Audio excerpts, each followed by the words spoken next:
Okay. This is the last one for real this time. Um, so if you notice, the first 11 actions that I showed, they only talk about the equal sign, right? If this equals to this, then this is equal to that. But it's also important to talk about the less than or greater than signs, the inequality symbols. Because even when you can't say that two quantities are equal, but instead you can say that one quantity is greater than the other one, it helps us put boundaries on quantities, which is an important thing, especially way down the line. So yeah, just four more axioms, and those will be all for the real numbers. Okay, so inequality symbols, right? Axioms.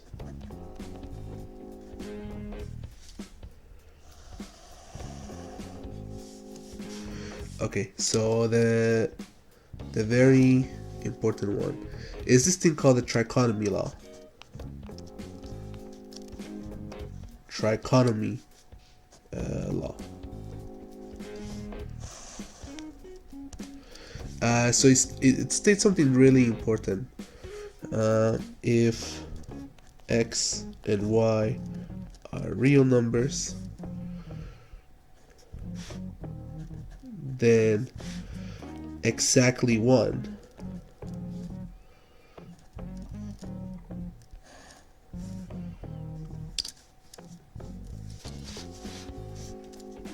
of the following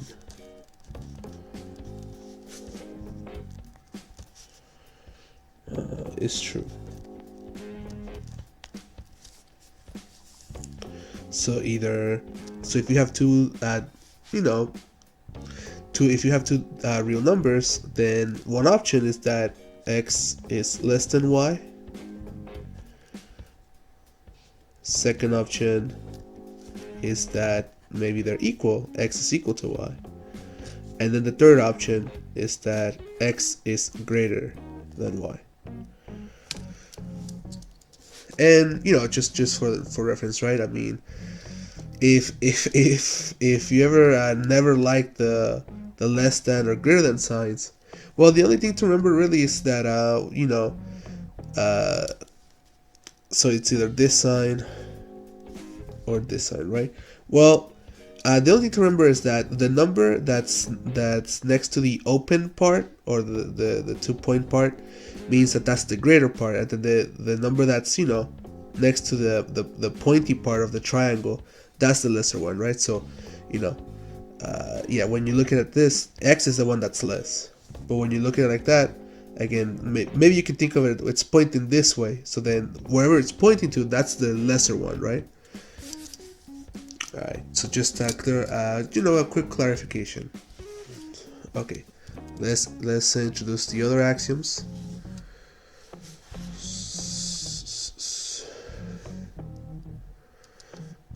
This is a transitive property for every x, y, and z in the real numbers for any three numbers.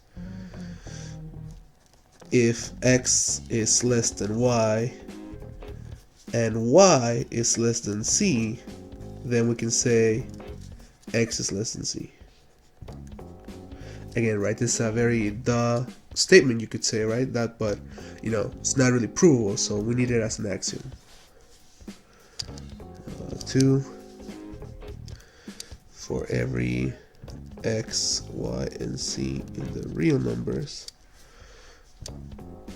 If x is less than y, then if you add the same thing to both sides, then the same inequality holds, right? So if x is less than y, and if I add z to both sides, then x plus z is still less than y plus z. Okay.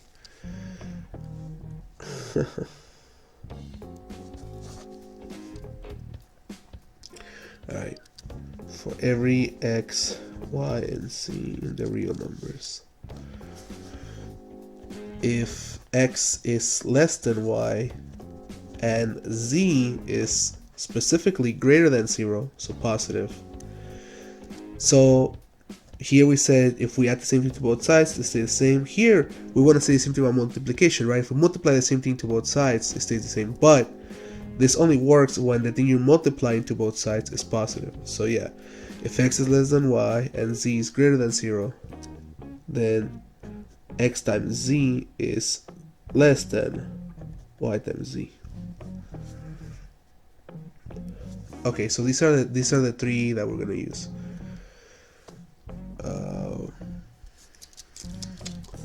So what can we prove with this information, right? You know, well, again, right? So these are the only axioms, right? So think of a statement that, you know, people say, right? But let's actually prove it, because again, if it's not one of these ones, then it needs proving. So maybe let's start with this statement. If you add two positive numbers, what you get is a positive number. If x is greater than 0 and y is greater than 0, then x plus y is greater than 0. Yeah. Yeah, by the way, so so yeah, that's just by definition. A positive number is just any number that's greater than 0. And any negative number is a number that's strictly less than 0. So just so you know, right, according to trichotomy, right, if you let's say that you let y be equal to 0, right, then all numbers are either less than 0, meaning all numbers are either positive, are negative. X is greater than 0, so, or all numbers are positive, or then x equals 0. So if I'm defining being less than 0 as negative and being greater than 0 as positive, what is 0? Well, 0 is neither. So, you know, if you're ever wondering what is 0 positive or negative, it's neither, because positive means strictly greater than 0 and negative means strictly less than 0. Okay, so again, this just really means if I have a positive number and another positive number, when I add them up, they're positive. But how do I prove it with these axioms, right? How would I prove this with these axioms? What axioms do we have? Right? Well, if I'm going to add them, you know, this is the only axiom that has to deal with anything about adding, right? So, okay, so the proof is, suppose that x is greater than 0 and suppose that y is greater than 0. So this actually can go either way, because I can add the same thing to both sides regardless of if it's positive or not, right? So then let's just say that I'm going to add y to both sides. Then if I add y to both sides to this one, if I look at that and if I look at that inequality and I add y to both sides, then I have that x plus y is going to be greater than 0 plus y. Of course, 0 plus y is y. So far I have that x plus y is greater than y. Alright, well, where do I go from here? At this point, I guess we can use the transitive property, right? So x plus y is greater than y, right? Since x plus y is greater than y, and since y is greater than 0, then x plus y is greater than 0 by the transitive property. You know, I would say try not to be a stickler, right? I know that this thing says if x is less than y and y is less than c, then x is less than c. But, you know, it's the same thing as saying that if this statement, the second axiom, is the same thing as saying if z is greater than y and if y is greater than x, then z is greater than x, right? I mean, look, I don't want this to be another gigantic video, so let's move on. Oh, and by the way, you know, if you want to, so maybe this proofs that I'm going to show today might be easier than the ones that I already showed, right? So if you ever feel like trying these statements by yourself, feel free to pause the video and then, give it a good old try. But now that we know this statement, right, so now it's in our arsenal. So now we know that from here now on, not only can we use this as a fact, but then now that we've proven this statement, we can use this one too as a fact, right? Okay, so if I add two positive numbers, I get a positive number, right? Well, what's another statement that's similar to that people do all the time? If you multiply two positive numbers, you should get a positive number, right? Statement. So same thing, if x is greater than 0 and y is greater than 0, then x times y is greater than 0. So again, if you wanna prove it, if you want to prove this statement on your own, pause the video and give it a chance.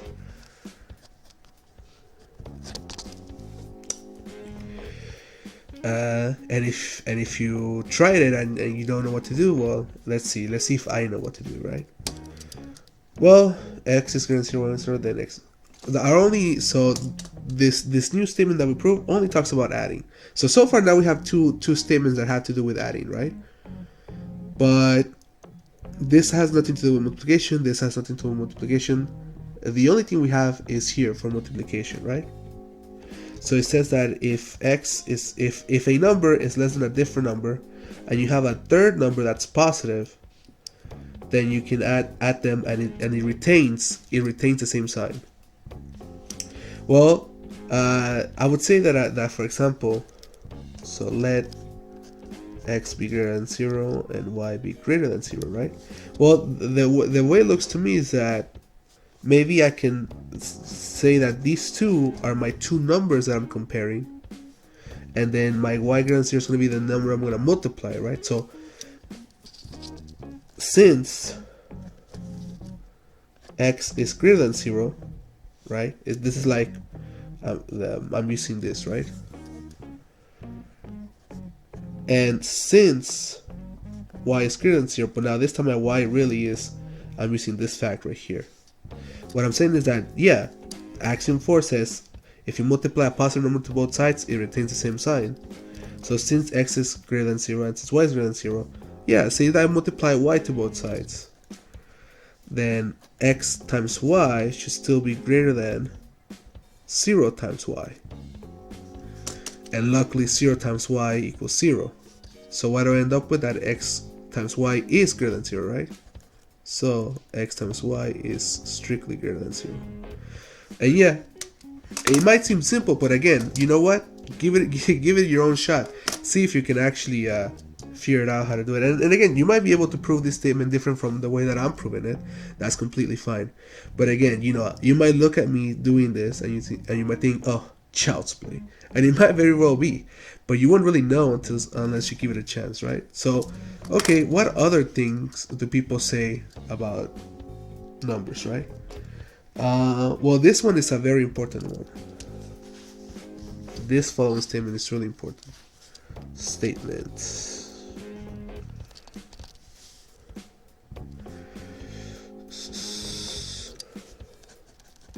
If x is less than y, then negative y is less than negative x. Meaning, let me give you an example right here, right? Maybe I should use a different color. So maybe I should use a different color when I do an example, right? So an example is, for example, 3 is less than 5, right? So if this statement is true, then it also implies that negative 5 is less than negative 3. So one way to look at it is that if a number is less than a different number, if you switch the signs, then you gotta switch these two, right? I guess another way to look at it is that if 3 is less than 5, then negative 3 is greater than negative 5, right?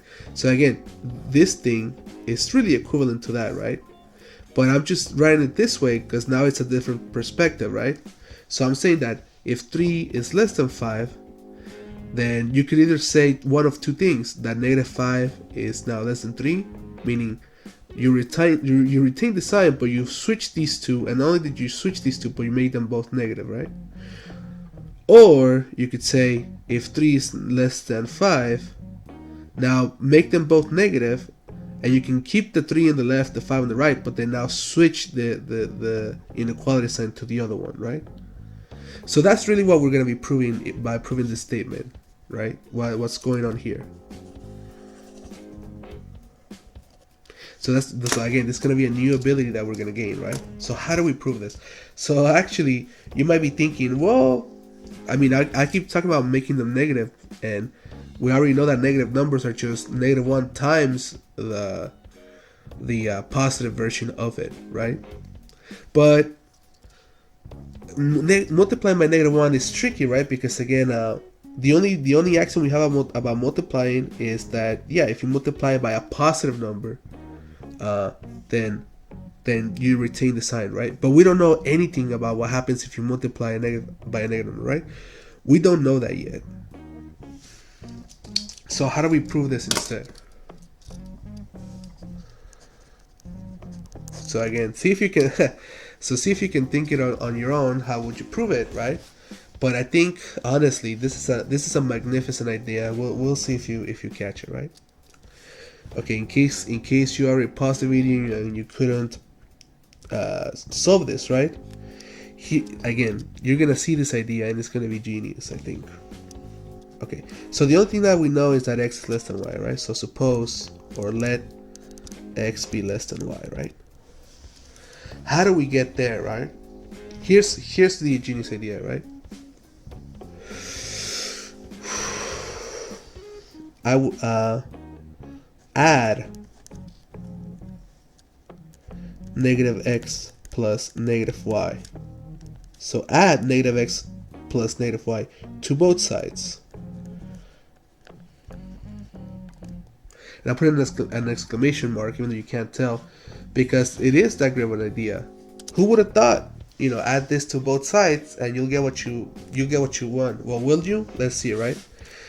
Because again, the addition rule doesn't have any restrictions. It could be any number, right? It's only the multiplication rule that has the restriction that it has to be a positive number. But the additions are, you can add negative numbers and the inequality still holds, right? So what I'm claiming is that I'm going to add negative x plus negative y to both sides, right? If x is less than y,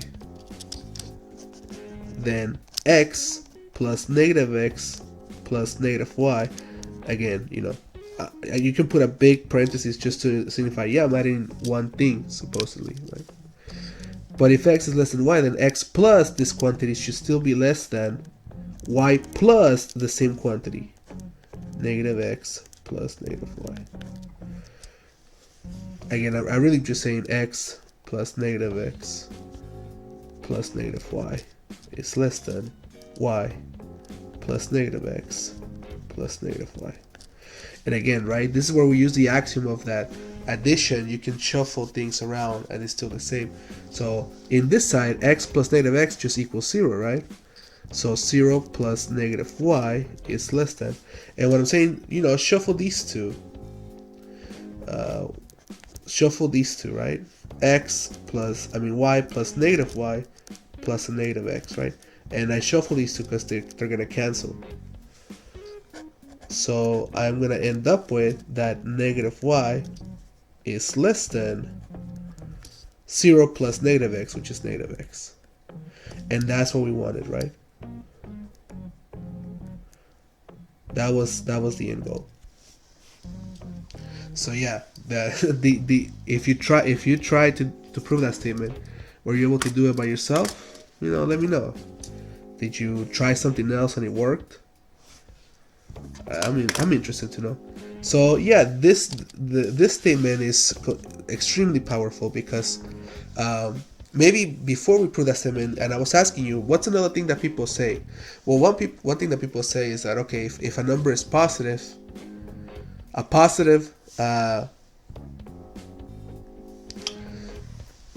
if x is positive, then negative x is negative. Well, actually, I was about to say, I chickened out. I said, okay, if people say a positive times a positive is a positive, that's fine. People say that a positive times a negative is a negative. And people say that a negative times a negative is a positive, right? So far we proved that the positive times a positive is positive. And I was going to say, okay, maybe we can prove that a positive times a negative is negative, right? But before, let's do this simple one. Statement: if x is greater than 0, then negative x is less than 0, right? Very simple. Well, actually, because we already proved this other stronger statement, there's really nothing else to prove. It's just the proof is by the previous statement. Since x is greater than 0, or again, 0 is less than x if you really want to be very anal about it. But since x is greater than 0 or 0 is less than x, what did we just learn? That if you can switch them around and with the negative, right? So I want to say that in particular, since x is greater than 0, then negative x is going to be less than a negative 0. And I was like I was saying previously, right? 0 is neither negative nor positive. Again, I don't think we need to prove that negative 0 is 0. Well, because we kind of did prove it already. Negative 0, the additive inverse of 0, is just negative 1 times 0. But anything times 0 is 0, right? Okay. So what I'm saying is that negative x is indeed less than 0, right? Which is what we wanted.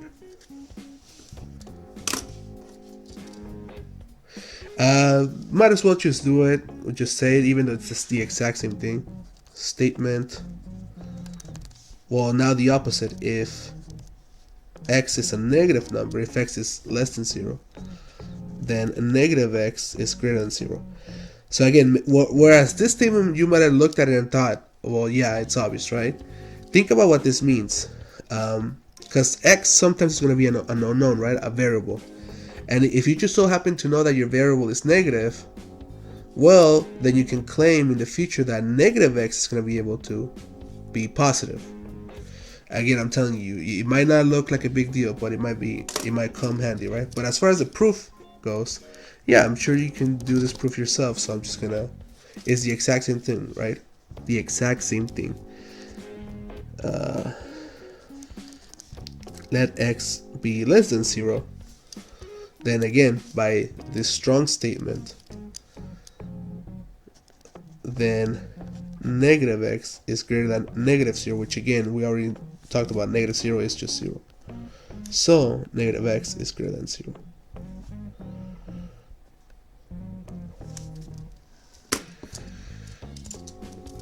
Okay, so now we can talk about the other statement. Statements. So if a number is positive and another number is negative, then x times y is negative, right? So a positive times a negative equals a negative.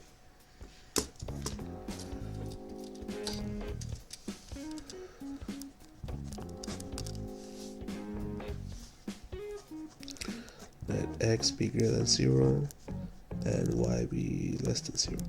So what am I going to do here? Again, maybe now's the time to pause the video if you haven't already done so, right? So what do we do here if you're done trying? Well, so far I don't really have anything that I've proven, or any axiom still has nothing to do with multiplying negatives, right? I still really haven't proved anything similar to that. But there's a way to get around that. I can make this, instead of me dealing with a negative number, I can be sneaky and now deal with a positive number. This is what I'm trying to say. Since y is less than 0, we just talked about this. Since y is less than 0, then negative y is greater than 0. See, I told you it was useful, because now I have two positive numbers. I have x as my positive number, and I have negative y as my positive number, right?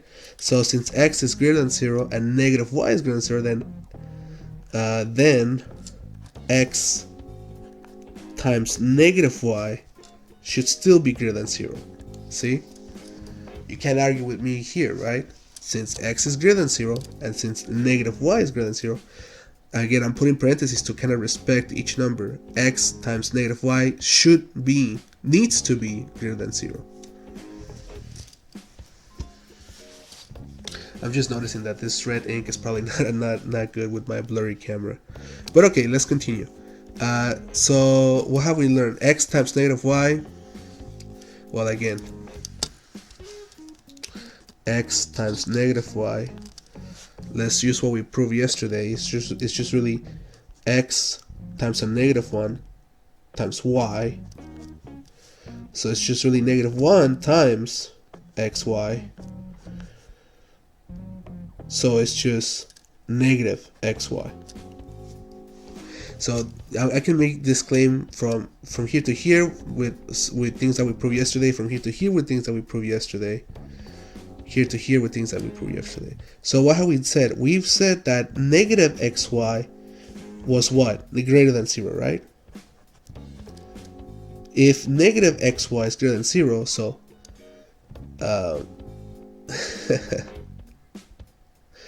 I'm gonna use the strong statement from up here.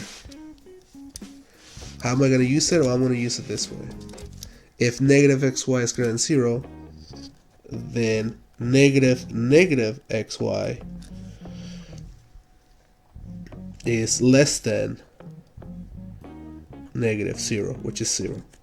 So why did I do that? Well, because negative xy is going to be positive xy. Why is it going to be positive xy?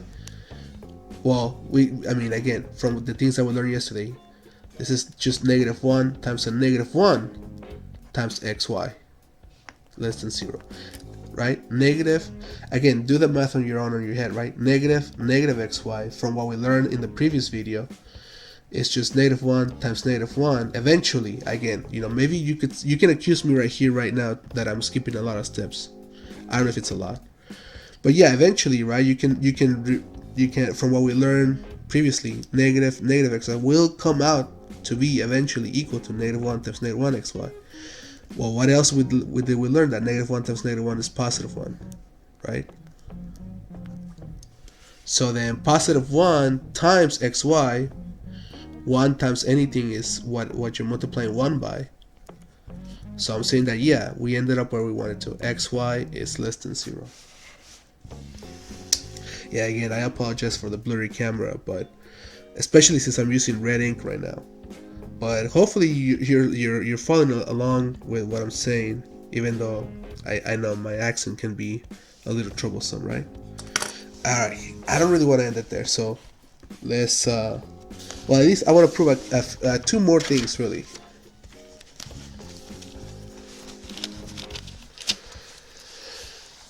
So okay, we proved that a positive times a negative is negative, right? If x is greater than 0 and y is less than 0, it turns out that x times y is going to be less than 0, right? Well, since we already went that route, let's do the one that's very similar, right? Statement. If x is less than 0 and y is less than 0, then x times y has to be greater than 0. So again, hopefully this one, again, I would say this one you should try, because really it's just going to be a ripoff of the one we just did. Actually, this will be, I think, simpler. So this one will be simpler, I believe, than the one we just did. Well, why? So let x be less than 0 and let y be less than 0, right? Well, what am I going to do? Again, I don't really like to multiply negative numbers, right? Or I don't like to multiply numbers that are less than 0. So I can kind of make them greater than 0. Not really, it's just I just got to change the sign. So negative x is greater than 0 and negative y is greater than 0, right? And now, yeah, I have two positive numbers. So what do I do with positive numbers? I know I can multiply them and they'll be the same. I mean, and they'll be greater than 0. So parentheses negative x times parentheses negative y, I know for sure that that should be greater than 0. And see, it's a lot simpler than last time, because now what's negative x? It's just negative 1 times x. What's negative y? It's just negative 1 times y. And then again, shuffle the numbers around. Again, you can do this because it's multiplication. So negative 1, xy is greater than 0. This is 1. So xy times 1 is greater than 0, right? Yeah, it turned out to be a lot simpler.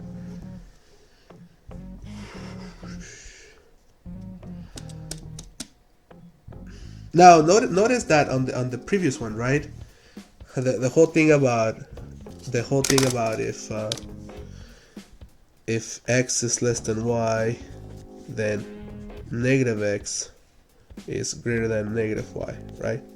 Notice that you know, even though when we prove this statement, I didn't really multiply anything, right? But this really is like like I'm saying that I can multiply by negative 1 on both sides, and all I have to do is change the sign, right? If x is less than y, negative x is greater than negative y. Again, even though in the proof itself I didn't really multiply by anything, it looks like that's what the statement is saying, that if x is, that you can multiply, if you multiply by a negative, that's fine, you just have to change the sign. Well, actually, let's just prove that, not just for negative 1, but let's just prove it for any number, for any negative number. So statement, if x is less than y and z is less than 0, then what are we saying? That it's okay to multiply both sides. It's just that now you gotta change the sign, right?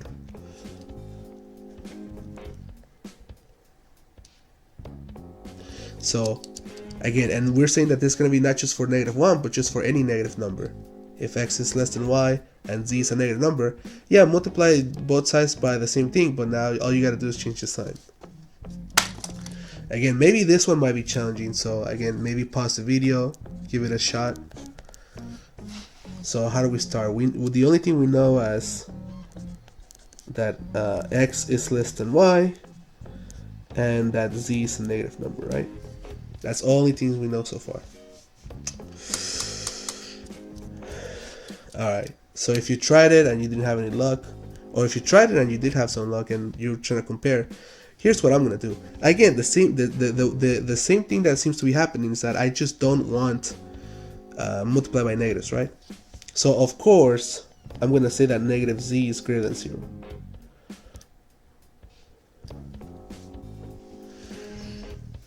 Now I'm gonna, so again, there's a whole different way, there's a lot of ways to prove this statement, but here's what I'm gonna do. Since x is less than y, I'm gonna add the same the thing to both sides. Then x plus negative x should still be less than y plus negative x, right? X plus negative x is going to be 0, so really I'm saying, so 0 is less than y plus negative x, which is another way of saying y minus x, right? So 0 is less than y minus x, or y minus x is greater than 0, right? So these are not actually math parentheses, these are just English or just language parentheses, right? That's what I'm really saying. That now I have two things. I have that y plus negative x is greater than 0, and that negative z is greater than 0. Again, this seems to be my favorite way of proving things, right? That I would just multiply two positive numbers and whatever happens happens. So yeah, whatever happens happens. Let's get crazy. Let's see what happens.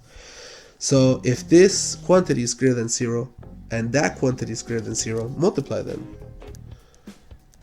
Then y plus negative x, parentheses, and then parentheses negative z should still be greater than 0. Okay, well, how do I multiply this? Just distributive property. So y times negative c plus negative x times negative c should still be greater than 0. Okay. Well, something happens, right? Negative x times negative c is going to just be x times c. Alright. So, x times c, right? But y times negative c is going to be a negative yc, right?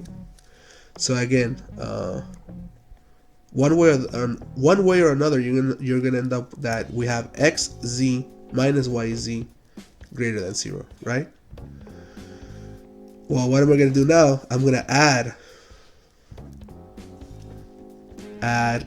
yc, positive yc, to both sides of this inequality, right? If I add yc to both sides, then now I'm gonna end up with xz being greater than yc, and that's what we wanted, right? That was the endpoint we wanted. Again, maybe I'm just skipping steps, but I'm looking at the time, right? So yeah, right, we ended up where we wanted, that if x is less than y, x times z is going to be greater than yc if z is negative. So now we know for sure that, yeah, you can, if you have an inequality and you multiply by a negative, everything's fine, you just got to switch the sign, right? And you can multiply just fine, like if it was an equal sign. Alright. One more.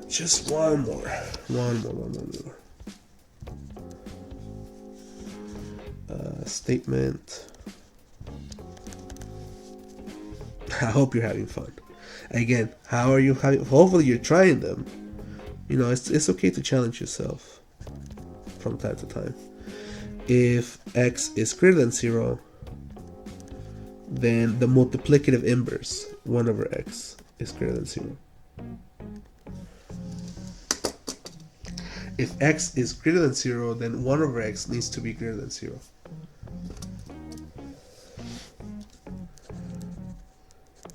Now this proof will be a lot different from the rest. Again, give it a shot. Pause the video, right? And if you paused it and you don't know what to do, it's fine, because none of the other ones that I've showed you so far would help you do this one. So notice that out of all the axioms, we never really use a trichotomy, right? What I'm going to say is that here is where we use a trichotomy. So suppose x is greater than 0, right? Again, if x is greater than 0, right? 1 over x, we know it's a real number because that was one of the axioms, that the multiplicative inverse is a real number as well. So by the trichotomy,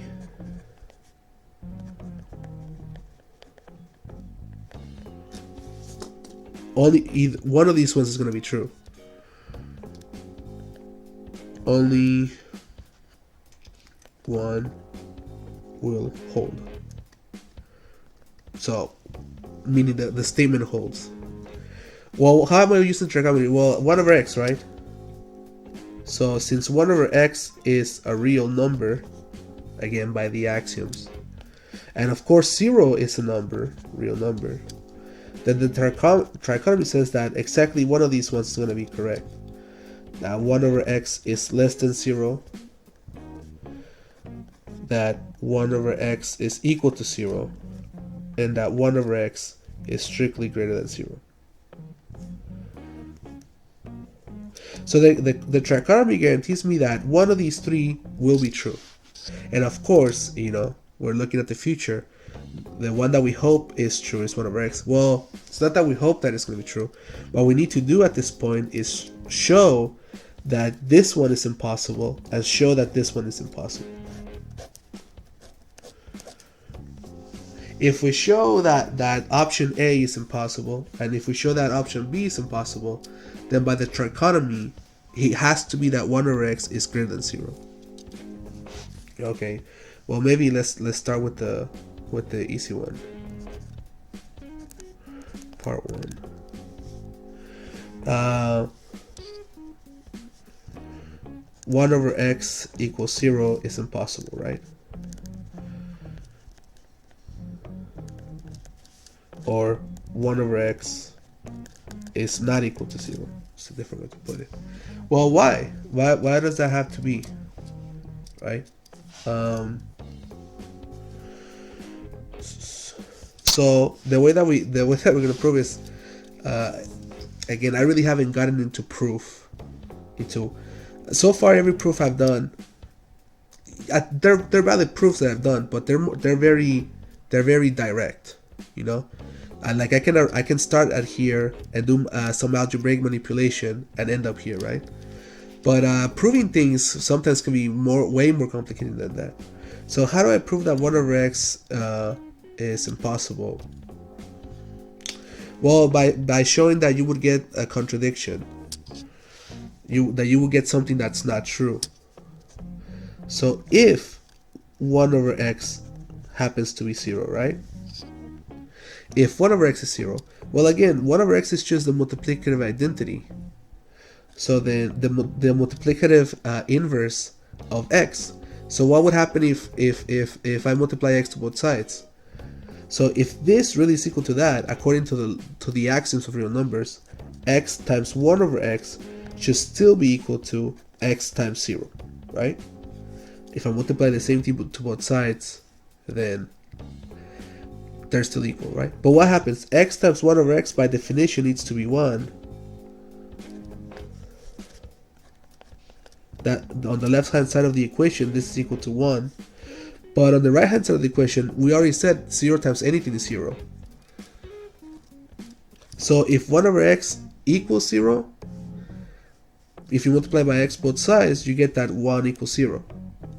And which is obviously, so it's wrong, right? Impossible. And the funny thing is that just in case this might convince you, hey, well, how do you know that 1 is not equal to 0, you know? Well, actually, one of the axioms strictly forbade it. I hope I remembered to say that somewhere. But yeah, if you go back to one of the axioms, well, let me just go back.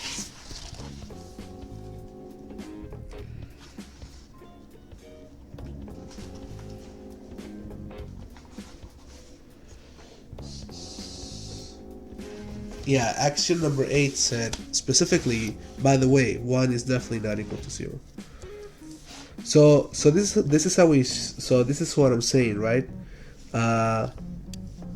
This is how we show that 1 over x equals to 0 is impossible. Because if it was possible, then it would imply that 1 equals 0, which is not. Okay, so then part 2, maybe the most interesting part is to show that 1 over x being less than 0 is impossible.